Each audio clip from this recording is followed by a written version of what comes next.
नमस्कार. कसे आहात सर्व? मस्त आहात ना? मस्तच राहा. सर्वांना सर्वप्रथम श्री स्वामी समर्थ. तुम्हाला सर्वांना आजचा दिवस खूप छान आनंदाचा आणि आरोग्यदायी जाओ. तर आज आहे ना, देवपूजा करता करता असे बरेच प्रश्न तुम्ही मला सध्या जे आपले 2-3 व्हिडिओज गेले तर त्याच्यामध्ये बरंच काय काय विचारलेत आणि ज्याची उत्तरं मला तुम्हाला एका वाक्यामध्ये देता येणार नाही. तर म्हणून म्हटलं चला आज व्हिडिओच्या स्वरूपातच तुम्हाला त्यांची पण उत्तरं देऊ. आणि आज आहे संत शिरोमणी गजानन महाराज, शेगावचे जे गजानन महाराज आहेत त्यांचा आज प्रगट दिन आहे. तर शेगावचे गजानन महाराज असू दे किंवा शिर्डीचे साईबाबा असू दे किंवा आपले अक्कलकोटचे श्री स्वामी समर्थ महाराज असू दे, रूप अनेक आहेत पण देव एकच आहे. तर म्हणून तुम्ही कुठल्याही देवाचं करा, कुठल्याही देवाला माना, पण तुमची भाव भक्ती आणि तुमची श्रद्धा किती आहे ना, याला जास्त महत्व आहे. आणि प्रत्येकाने त्यांच्या त्यांच्या अवतार कार्यामध्ये सगळ्या सारख्याच गोष्टी सांगितलेल्या आहेत की माणूस म्हणून माणसाने कसं राहिलं पाहिजे, दुसऱ्या माणसाशी कसं वागलं पाहिजे, हेच त्यांनी संपूर्ण त्यांच्या आयुष्यामध्ये सांगितलेलं आहे. आम्ही शेगावला गेलो होतो ना, त्याला खूप वर्ष झाले आता. खूप सुंदर असं तिथे त्यांनी सगळं ठेवलंय. मंदिर म्हणजे मंदिर इतकं स्वच्छ, मंदिराचा परिसर अगदी स्वच्छ ठेवलेला आहे. अगदी भाताचं म्हणजे शीत जरी पडलं ना तरी पटकन उचललं जातं, इतकी तिथे स्वच्छता आहे आणि इतका सेवाभाव आहे ना, बघून अगदी मन असं प्रसन्न होऊन जातं. तर तुम्ही एकदा नक्की शेगावला गजानन महाराजांच्या दर्शनाला नक्कीच जाऊन या. बघा तुम्हाला पण खूप आवडेल. तिथे जी प्रसादाची सोय आहे म्हणजे जेवणाची जी सोय आहे तीही अगदी सुंदर अशी सोय केलेली आहे. आणि सकाळी सकाळी बघा असं छान नामस्मरण किंवा अशी भक्तिगीतं, भावगीतं, मंत्र, स्तोत्र असं जेव्हा चालू असतं ना, तेव्हा घरातलं एकंदर वातावरण जे आहे ना ते खूप प्रसन्न आणि आपलंच मन आतून प्रसन्न होतं ना, त्यामुळे आपल्याला सगळं असं छान फ्रेश आणि असं ताजं-तवानं दिसायला लागतं. तर तसंच सकाळी सकाळी घरातलं सगळं जे काही धूळ आहे ती सगळी अशी झाडून घ्यायची, घर छान स्वच्छ करून घ्यायचं आणि त्यानंतर आपल्या रोजच्या देवपूजेला सुरुवात करायची. तर घरातली धूळ, घरातली जी काही माती किंवा काही जे खराब गोष्टी असतील तर त्या घालवण्यासाठी जसं आपण डस्टिंग करतो, पुसतो, स्वच्छ करतो, तर तशीच मनाची धूळ घालवण्यासाठी सुद्धा आपल्याला देवपूजा करणं खूप गरजेचं आहे. आणि त्यानेच आपल्या ज्या मनातल्या ज्या वाईट विचार असतात, ज्याही चुकीच्या गोष्टी असतात त्या त्याने निघून जायला मदत करते. तर हे रुद्राक्षाचं तोरण आज मी लावणार आहे. आज खूप छान दिवस आहे, तर मग म्हटलं चला आजपासूनच याचा आपण श्री गणेशा करूया.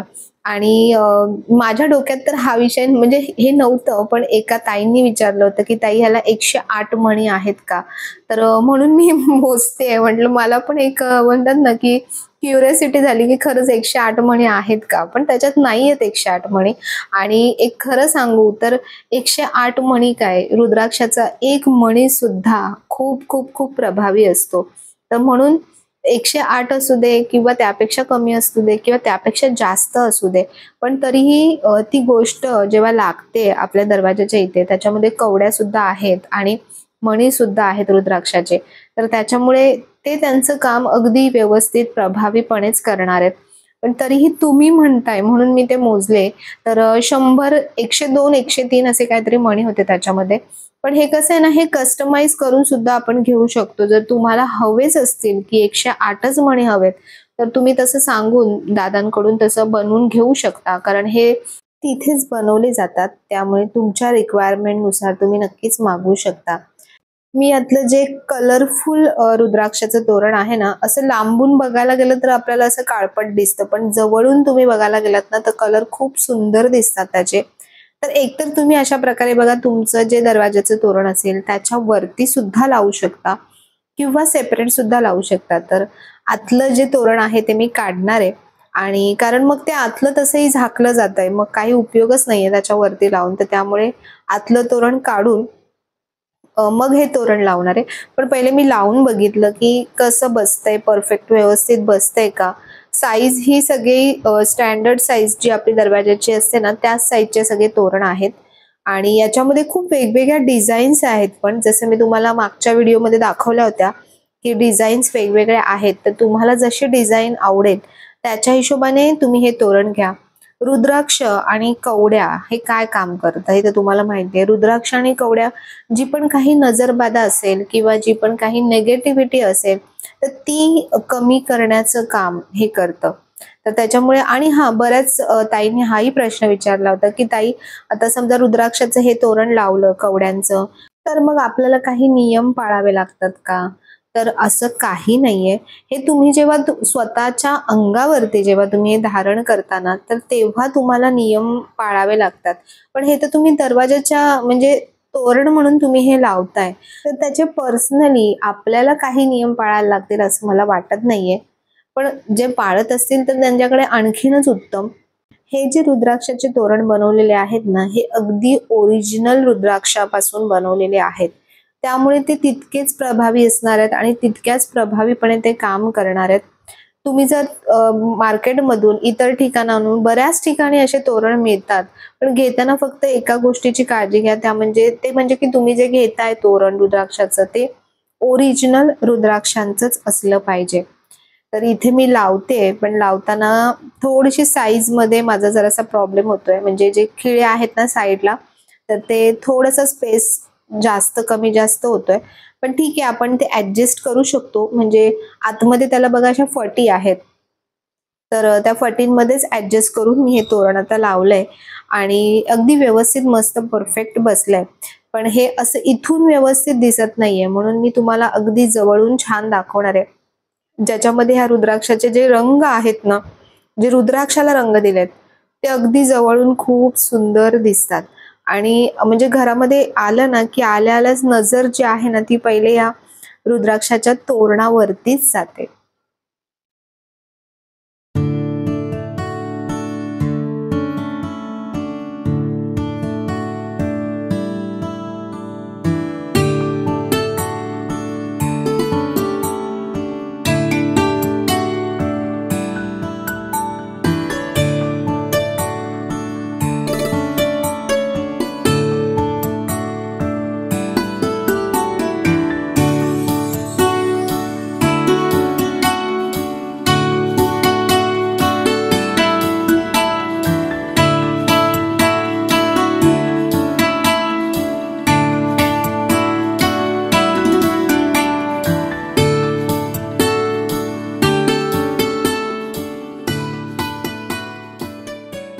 दुसरी गोष्ट जी नेहमी आपल्या देवघरामध्ये असावीच तो म्हणजे की शंख. तर हा आहे दक्षिणावर्ती शंख. त्या दिवशी मी जो तुम्हाला दाखवला होता तो होता वामवर्ती शंख. तर या बाबतीत पण बऱ्याच जणांनी बरेच प्रश्न विचारले. तर दक्षिणावर्ती शंख जो आपण देवघरामध्ये ठेवतो तो आकाराने एवढाच, म्हणजे जेवढा मी ठेवलाय ना तेवढ्याच साईजचा असावा. त्यामध्ये रोज पाणी भरून ठेवायचं आणि त्यातलं पाणी रोज आपण संपूर्ण घरामध्ये शिंपडायचं, किंवा ते पाणी तुम्ही पिऊ शकता, रोजच्या रोज प्राशन करू शकता. त्याचा जो मोकळा भाग आहे ना तो बघा दक्षिण दिशेकडे असतो आणि पुढून त्याचं जे टोक आहे ना ते बंद असतं. तर असं म्हटलं जातं की देवघरात अशा प्रकारचाच शंख असावा, ज्याचं हे पुढचं जे टोक आहे ना ते बंद असलं पाहिजे. आणि वामवर्ती जो शंख असतो ना त्याचं पुढचं जे टोक असतं ना ते उघडं असतं, ओपन असतं. तर म्हणून तो शंख आपण देवघरात ठेवत नाही. आणि दुसरी गोष्ट म्हणजे एकाच गोष्टीचे दोन प्रकार आपण मंदिरामध्ये ठेवत नाही. म्हणजे एक तर तुम्ही दक्षिणावर्ती शंख ठेवा किंवा एक तर वामवर्ती शंख ठेवा. दोन्ही शंख तुम्ही एका वेळेला ठेवू नका. आणि वामवर्ती जो शंख आपण घेतोय, म्हणजे जो विष्णू शंख घेतोय वाजवण्यासाठी, तर तो काय करायचा, देवघरात नाही ठेवायचा, पण देवघराच्या खाली आपला जो बॉक्स असेल किंवा देवघराच्या बाजूला वगैरे तुम्ही जिथे देवांचं सामान ठेवता ना, तर तिथे तो शंख ठेवायचा. आता मीही जो मोठा शंख घेतलाय तर तो मी खाली माझे हे जे बॉक्स आहेत ना तर तिथे ठेवणार आहे, फक्त वरती देवघरात तो ठेवणार नाहीये. तर हे मी दादांकडून ना आता नवीन स्प्रे मागवलेत. खूप खूप खूप सुंदर असा यांचा सुगंध आहे. याच्यामध्ये आता खूप त्यांनी मला 2-3 व्हरायटी पाठवल्या आहेत. म्हणजे हे स्वामी हिना आहे, त्यानंतर श्रीकृष्ण आहे, त्यानंतर वृंदावन आहे. हे खूप सुंदर असे म्हणजे अगदी सुगंधी असे हे स्प्रे आहेत. त्याचा खूप वेगवेगळ्या पद्धतीने आपण वापर करू शकतो. पहिले मी एक मागवलं होतं ना तर ते केसर गुलाब असं होतं आणि मी खरंच सांगते की हे मी हळदीच्या लेपणामध्ये सुद्धा मिक्स करते आणि उंबरठ्यावर ना ह्याचा दिवसभर इतका सुंदर सुगंध दरवळत राहतो ना, खूप छान सुगंध येतो. तर स्वामीही ना मी म्हटलं पहिल्यांदाच मी मागवलं, म्हटलं बघू कसं आहे. आणि जसं स्प्रे केलं ना, अगदी म्हणजे खूप वेळ तो म्हणजे अत्तरापेक्षा पण भरपूर खूप छान वेळ हा सुगंध टिकून राहतो. आणि अशा प्रकारे आपण देवघरामध्ये, देवघराच्या आजूबाजूच्या परिसरात, आपल्या घरामध्ये किंवा जेव्हाही तुम्हाला बघा घरामध्ये कधी-कधी असं निगेटिव्ह फील होतं, तेव्हा सुद्धा तुम्ही हे जे स्प्रे आहेत ना, हे एकदा स्प्रे केले ना घरामध्ये, घरातलं वातावरण तुम्ही बघाल अगदी बदलून जातं. संध्याकाळचं सुद्धा मी उंबरठ्याच्या इथे स्प्रे करते. म्हणजे आपल्या घरात जी ही एनर्जी येते ना, चांगली एनर्जी, तर त्या सुगंधाने ती आणखीन आकर्षित होते. आणि अ, लेपणामध्ये मिक्स करू शकतो, देवांवरती आपण शिंपडू शकतो किंवा घरामध्ये शिंपडू शकतो. आणि फक्त स्प्रे करताना एका गोष्टीची काळजी घ्या, ते म्हणजे की दिव्याच्या जवळ अगदी स्प्रे करू नका. तर तुम्ही हे नक्की मागून बघा आणि मला नक्की सांगा की तुम्हाला हे कसे वाटले. स्प्रे जे आहेत, स्प्रे अत्तर म्हणतात त्यांना, तर हे कसे वाटले हे पण मला सांगा. आणि हे कुठे मिळतील, तर ह्याचा कॉन्टॅक्ट नंबर आहे ना, तो मी डिस्क्रिप्शन मध्ये दिलेला आहे, तर तिथून तुम्ही नक्कीच मागवू शकता. तर आजची माझी ही गुरुवारची पूजा सुरू आहे. तर गुरुवारचं स्वामींना स्नान, अभिषेक सगळ्या गोष्टी असतात. तर ही जी माळ आहे, या माळेबाबतीत पण बऱ्याच जणांनी विचारलं. तर ही मोत्यांची जी माळ आहे ना, ते ही मी दहिवडकर सराफ म्हणजे योगेश दादांकडून घेतलेली आहे. आता खूप म्हणजे खूप महिने, खूप वर्ष झालं त्याला. त्यानंतर स्वामींना जी रुद्राक्षाची छोटी माळ घालते ना, तर ती माळ आहे ना, मला ज्या ताईंनी फराळ पाठवला होता ना, तर त्या ताईंनी मला ती माळ पाठवली होती. आणि तशा माळी तुम्हाला मार्केटमध्ये सुद्धा मिळून जातील. इथे बाप्पा मोरियामध्ये सुद्धा दादांकडे सुद्धा असेल, तर तुम्ही नक्कीच तिथे त्यांना विचारू शकता. ते पण तुम्हाला नक्कीच अवेलेबल करून देतील. बघा खूप सुंदर माळ आहे रुद्राक्षांची आणि खूप छान दिसते स्वामींना घातल्यानंतर पण. तसंच आधीच्या व्हिडिओमध्ये मी तुम्हाला आता सध्या महाशिवरात्रीसाठी नर्मदेश्वर शिवलिंग दाखवलं होतं, तर त्या बाबतीत पण बऱ्याच ताईंनी प्रश्न विचारले. तर माझं जे हे जुनं शिवलिंग आहे, तर ते हे मी काय करणार आहे? तर हे असं जे जुनं शिवलिंग तुमच्या देवघरात असेल, तर ते तुम्ही देऊ शकता किंवा तुम्ही त्याचं विसर्जन करू शकता. तर हे मी बदलणार आहे, कारण त्या मागचं माझं जे कारण आहे ना, की जे नर्मदेश्वर शिवलिंग म्हटलं जातं, ते स्वयंभू शिवलिंग म्हटलं जातं. आणि खूप त्याच्याबद्दल मी वाचलंय, खूप त्याच्याबद्दल ऐकलंय आणि म्हणूनच ती गोष्ट करते. तर बरेच ताई म्हणतात, की ताई अंगठ्या एवढंच आपलं शिवलिंग असावं. तर मी तुम्हाला एक गोष्ट सांगते, की शिवलिंग म्हणजे काय असतं? तर शिवलिंग म्हणजे जो शिवलिंगाचा जो वरचा भाग आहे ना, फक्त त्याला शिवलिंग म्हटलं जातं. आणि जो खालचा भाग आहे ना, त्याला जलधारी म्हटलं जातं. म्हणून वरचं जे शिवलिंग आहे, ते जर तुम्ही व्यवस्थित मोजलं, ते अगदी अंगठ्या एवढंच आहे. तर जो मी वामवरती शंख घेतला आहे ना, तर रोज सकाळी पूजा करताना मी तो वाजवण्याचा प्रयत्न करते.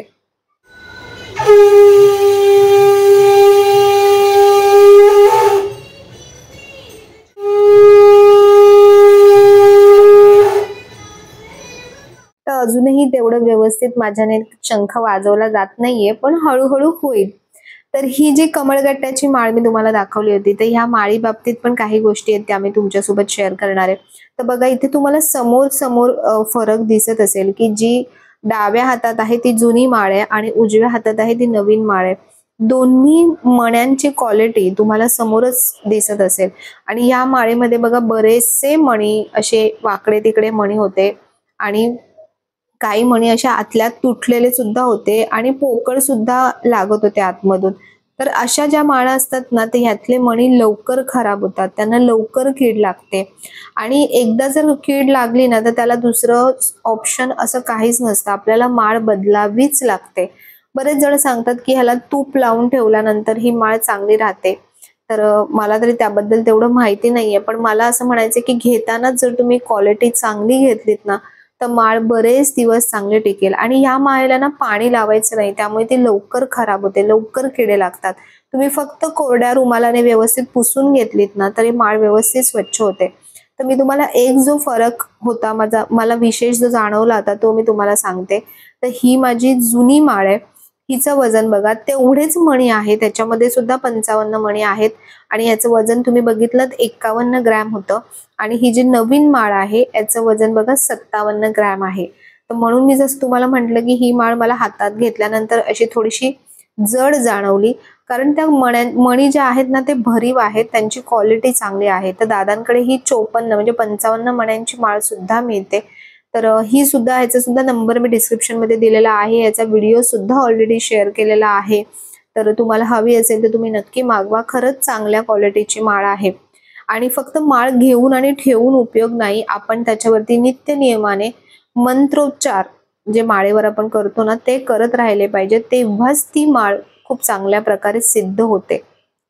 तर देवपूजेदरम्यान अशा बऱ्याचशा गोष्टींचा वापर केला जातो आणि ज्या ज्या गोष्टी मी तुम्हाला दाखवल्या तर त्या गोष्टींबद्दल तुम्हाला जे जे काही प्रश्न होते, तर म्हणून म्हटलं की त्यांची उत्तरं मी तुम्हाला व्हिडिओच्या द्वारेच देऊ आणि मी समक्ष ते तुमच्या वापरेन, तेव्हाच तुम्हाला त्यातल्या ज्या गोष्टी असतील ना तर त्याही तुमच्या लक्षात येतील. तर आजचा आहे आपला गुरुवार. आज संध्याकाळी नेहमीप्रमाणे लाईव्ह वरती 6:30 वाजता आपलं सामुदायिक नामस्मरण आणि सामुदायिक आरती असणार आहे. तर नक्की संध्याकाळी 6:30 वाजता लाईव्ह आरतीला जॉईन करा. आणि आजचा व्हिडिओ आणि माहिती आवडली असेल तर नेहमीप्रमाणे व्हिडिओला लाईक, शेअर, सबस्क्राईब नक्की करा. पुन्हा भेटूया नवीन व्हिडिओमध्ये. तोपर्यंत सर्वांना बाय आणि सर्वांना श्री स्वामी समर्थ.